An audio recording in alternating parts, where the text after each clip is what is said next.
சட்ட மையத்தில் இணைந்துள்ள மற்றும் இணைய உள்ள அனைத்து நல்ல உள்ளங்களுக்கும் வணக்கம்.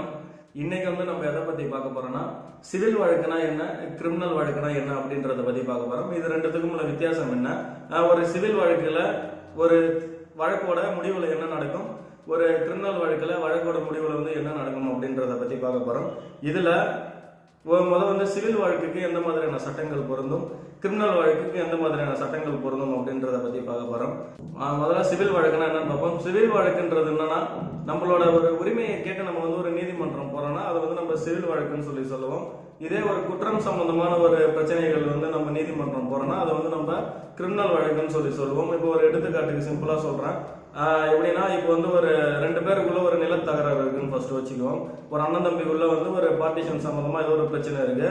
இதுல அண்ணன் தம்பியோட இடத்த தான் இடம்னு சொல்லி ஒரு நீதிமன்றம் போறாரு. இதுல அண்ணன் தன்னோட தம்பியோட இடத்த அவர் இடம் சொல்லி தன்னோட உரிமையை கேட்டு போறதுனால இதை நம்ம சிவில் வழக்கு, அதாவது ஒரு உரிமை, அதாவது நம்மளோட ரைட்டை கேட்கறோம், இதை நம்ம சிவில் வழக்குன்னு சொல்லுவோம்.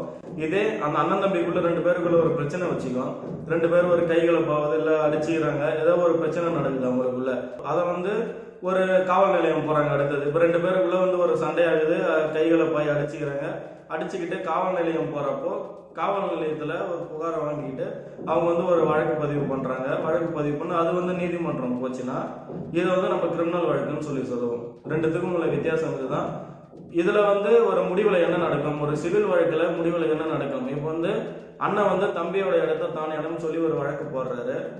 கடைசியா என்ன நடக்கும்னா, ஒண்ணு நீதிமன்றம் அந்த தம்பி இடத்த அண்ணனுக்குன்னு சொல்லி கொடுப்பாங்க, அல்லது ஒரு காம்பன்சேஷன் ஏதாவது வழங்குவாங்க, அல்லது இந்த வழக்கு போட்டதுக்கு ஏதாவது பிரச்சனை இருந்ததுன்னா ஒரு ரெமெடி, அது என்ன ரெமெடின்றத பார்த்து சிவில் வழக்குல கொடுப்பாங்க. இது ஒண்ணு. இதே கிரிமினல் வழக்குல பாத்தீங்கன்னா ஒன்னும் தண்டனை அல்லது பாத்தீங்கன்னா அபராதம். வழக்கோட முடிவில் அதுதான் நடக்கும். இது கிரிமினல் வழக்குல. இது ரெண்டுத்துக்கும் உள்ள வித்தியாசம் இது மட்டும்தான். இதே இதே போல கன்சியூமர் இருக்கு. அது கன்சியூமரும் பாத்தீங்கன்னா அதுவும் நம்ம ரைட்டை கேட்டு போறதுதான். அது கன்சியூமர் வழக்குன்னு சொல்லுவோம். இதுல பாத்தீங்கன்னா இப்போ ஒரு கார்டியன்ஷிப் அல்லது ஒரு திருமண சம்பந்தமான பிரச்சனை, இதெல்லாமே நம்ம உரிமையை கேட்டு நம்ம போறப்போ இதை நம்ம சிவில் வழக்குன்னு சொல்லுவோம்.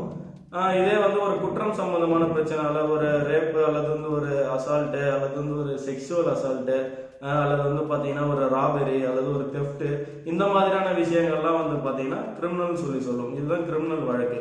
இது ரெண்டுத்துக்கும் உள்ள வித்தியாசம் இதுதான்.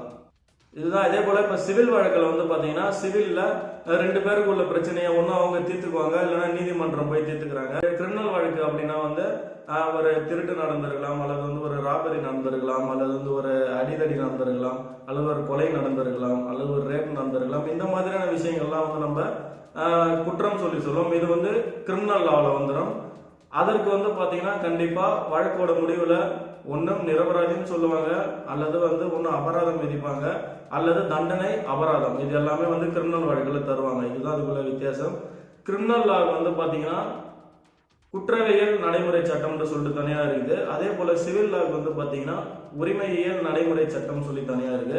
அது ரெண்டும் அதுக்கு தனித்தனியான ஒரு நடைமுறையை வச்சு வழக்கு நீதிமன்றங்கள் நடத்தின்னு இருக்காங்க. அது மட்டும் இல்லாம நீதிமன்றங்கள் எப்படி வகைப்படும், எந்த மாதிரியான வழக்குகளை எந்த மாதிரியான நீதிமன்றங்களை எடுத்து நடத்துவாங்க அப்படின்ற ஒரு வீடியோவை ஏற்கனவே நம்ம சேனல்ல போட்டிருக்கேன். மறக்காம அதை பாருங்க. அதை பார்த்து வழக்கு சம்பந்தமான ஒரு நீதிமன்றம் எந்த மாதிரியான வழக்கு எந்த நீதிமன்றத்தில் போகும் அப்படின்றத மறக்காம பார்த்துங்க. அதே சிம்பிளா சொல்லணும்னா, ஒரு உரிமையை கேட்டு நம்ம போறத பாத்தீங்கன்னா நம்ம சிவில்னு சொல்லுவோம். இதே ஒரு குற்றம் சம்பந்தமான பிரச்சனைகளை நம்ம போற சமயத்துல அது கிரிமினல் சொல்லுவோம். ரெண்டுத்துக்கும் உள்ள வித்தியாசம் இதுதான். சட்ட மையத்தில் இணைந்த அனைத்து நல்ல உள்ளங்களுக்கும்